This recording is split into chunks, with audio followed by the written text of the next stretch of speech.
let's discuss how you can set up your financial plan so that these ethical situations don't arise in the first place. Well, let's look at the big picture of what building a financial plan actually looks like. And you'll be shocked to know that for me, the easiest way to explain that is through a sports analogy. So if you follow sports, at least some, you've probably heard of the expression that defense wins championships. And we see it year after year, the team with the best defense wins. And it's the same thing with your personal finance. You could have this great plan, but if you don't have the proper safeguards in place, it could all fall apart really at any moment. And you can think of these safeguards as the foundation of your financial plan. And just like it's really important to have a good foundation on your house, I live in North Texas, and I can tell you that if you have bad foundation, your house is going to have issues. It's the same thing with your finances.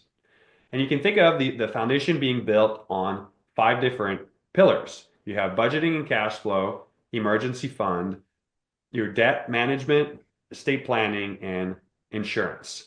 And you want to make sure that each of these pillars are solid before you move on to the accumulation phase. Think about this for a second.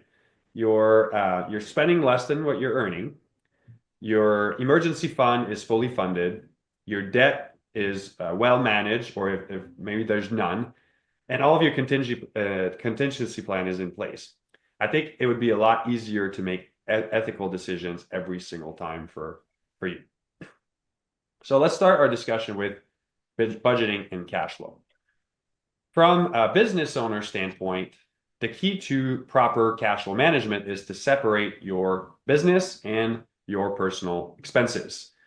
So this not only helps you avoiding tax issues like piercing the corporate veil like we just talked about, but it also helps you with proper record keeping.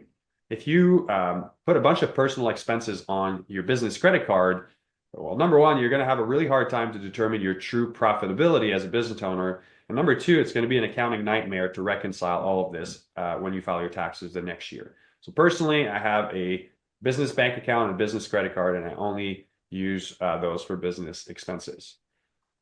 From a personal standpoint, cash flow management simply means knowing where your money is going. Well, let's be honest. Nobody likes to budget. At least I haven't met one person yet that does. So instead of having to track down every single penny that you spend each month, a better solution would be to figure out what you need to save first so that you can achieve financial freedom one day, and then work backwards from there. So in other words, pay yourself first, then you get to spend the rest guilt-free. So if you don't know what you should be saving, a good rule of thumb is to use the 20% savings rate. So if you make $200,000 a year, you save 20%, that's $40,000. Now, keep in mind that saving is not just saving for retirement. It could also mean saving for other goals, like maybe saving for a down payment on a house, or saving for college education, or even making additional principal payments toward some of your debt. So all those should be comprised of your savings bucket. From there, you want to determine your fixed expenses. So think of things that just don't really change much from month to month. You got your mortgage, utilities, debt payment, groceries, things like that. And the reason you want an accurate picture of what those are is because what's left over after that is what you get to spend guilt-free on things like shopping, restaurants, and traveling. So far, so good, right? Well, the key is that you have to track that guilt-free spending bucket, because otherwise you could end up saving a lot of money, but also spending a lot of money. And at the end of the month, there's not enough dollars to cover everything. And you start racking up credit card debt or dipping into savings. So what I recommend is that you use a tool like Monarch Money, which you see on the screen here. A tool like that allows you to see all of your transactions from all of your different bank accounts, different credit cards, all in one place.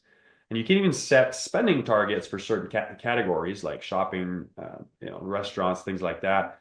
And you can track those real time throughout the month. So it allows you to see if you're on target.